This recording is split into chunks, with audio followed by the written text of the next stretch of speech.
your weekly shot of Gen AI news. Hey everyone, and welcome back. Let's dive into this week's AI Espresso, shall we? It's been a big week for Google, so let's start there. Yeah, definitely. Their AI research assistant, NotebookLM, it's seen some crazy growth. Yeah. Like 371% increase in traffic just last month. Yeah. Which is huge.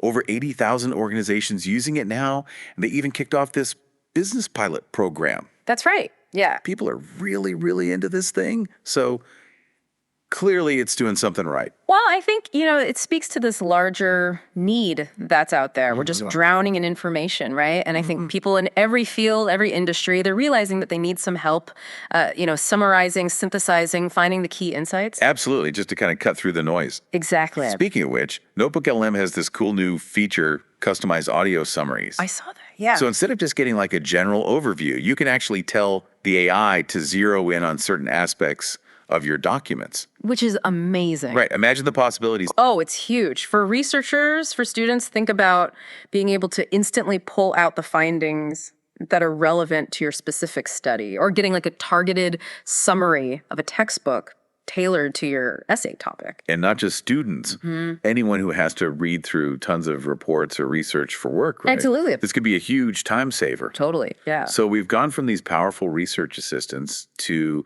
AI that you can basically carry around in your pocket. Right. Mistral just released these new AI models, Mistral 3B and 8B, specifically designed for laptops and smartphones. Which is a game changer, I think, because it's bringing us closer to that idea of edge computing.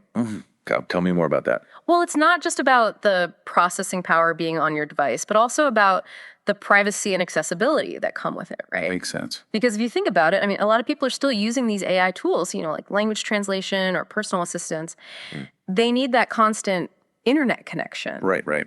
But with these models being able to function offline, it opens up a lot of doors, especially in areas with poor connectivity or when you're traveling, for example.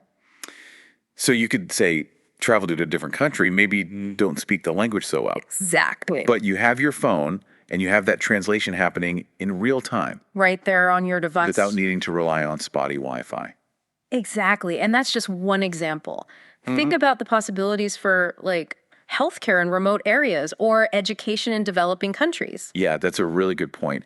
And it also it makes me think about the privacy angle you're talking about. Oh, absolutely. Because if the processing is happening locally on your device, it kind of sidesteps a lot of the concerns about data being sent to some far-off server. Exactly. And I think that's something that people are becoming more and more aware of. For sure. Especially as AI becomes more integrated into our, personal devices and our everyday lives. It's definitely something to watch, this move towards smaller, more efficient AI models. Yeah, definitely. Now, let's switch gears a bit from the super technical stuff to something a little more, relatable.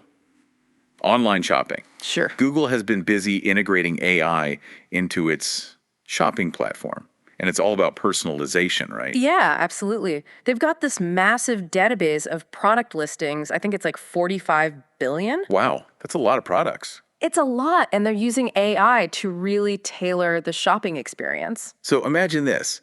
You're scrolling through a feed of shoppable products and videos, kind of like TikTok, but it's all curated based on your preferences. I can see that, yeah. And then for people who actually enjoy reading reviews, which I have to admit, I'm one of those people, they have these new AI-powered briefs that summarize the key considerations for you. Oh, that's interesting. To help you make a decision faster. So instead of spending hours reading through reviews.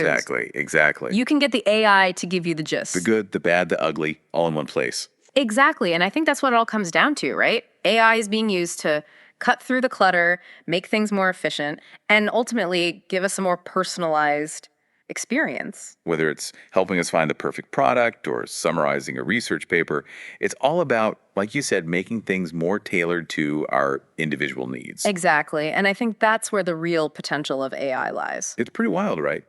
We're talking about AI that can basically shop for you. Yeah, it's definitely changing the game. But it also, makes you wonder, right? How comfortable are we with algorithms basically influencing our choices, even if it's just about, what to buy online?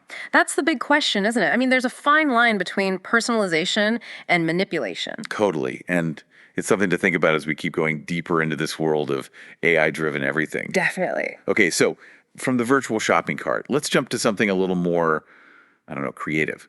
Okay. Adobe, the Photoshop people, they're doing some really cool stuff with AI-generated sound effects.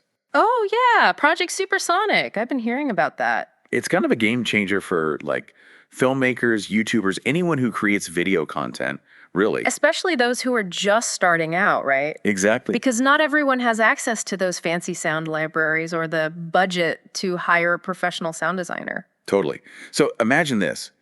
You're working on a video and you need like the sound of a door creaking open, right? Okay, yeah. With this new tool, you literally just click on the door in your video. And the AI generates the sound. Yep. It's like magic, but, AI magic. That's pretty wild. And it's not just basic sounds either. Oh, really? You can actually use text prompts to get more specific. So, like, you could say, I want the door to sound old and rusty. Exactly. Or I want it to sound like a spaceship door. Wow, that's impressive. And it can even do voice imitation. So the possibilities for like animation and stuff are endless. That's really cool. And I bet it makes things so much easier for creators with disabilities too, right? Absolutely. It levels the playing field in a way that we haven't really seen before. For sure. Which is, I think, one of the most exciting things about all of this AI stuff.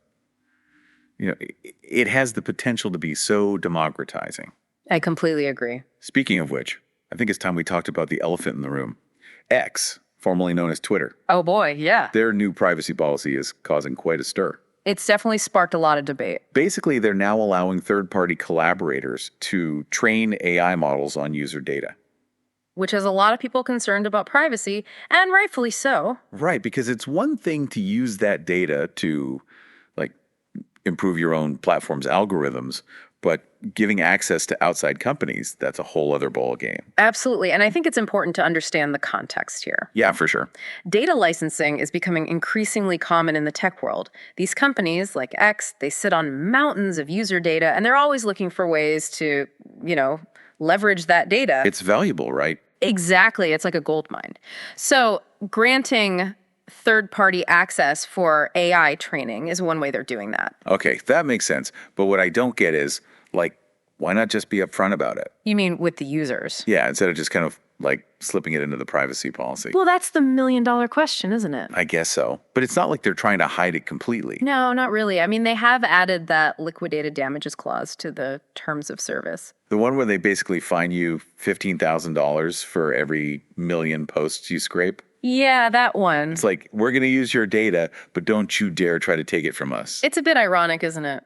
Yeah, it's kind of a weird situation. It is, and it really highlights that tension, between the potential of AI on one hand and the importance of data privacy on the other. Right, because we want all the cool AI-powered stuff, but not necessarily at the cost of, like, our personal information being used however companies want. Exactly, and I think that's the conversation we need to be having as a society, for sure.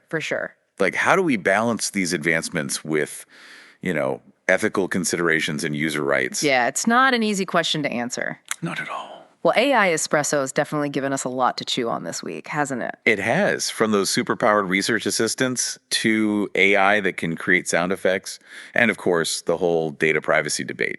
It's amazing how fast this field is moving, and it's impacting everything, Absolutely. It really makes you wonder what's next. It does, and that's the exciting part, isn't it? There it is. Who knows what kind of incredible AI-powered tools and technologies we'll be talking about this time next year. Right. Maybe we'll all have those robot butlers we were promised as kids. I wouldn't rule it out.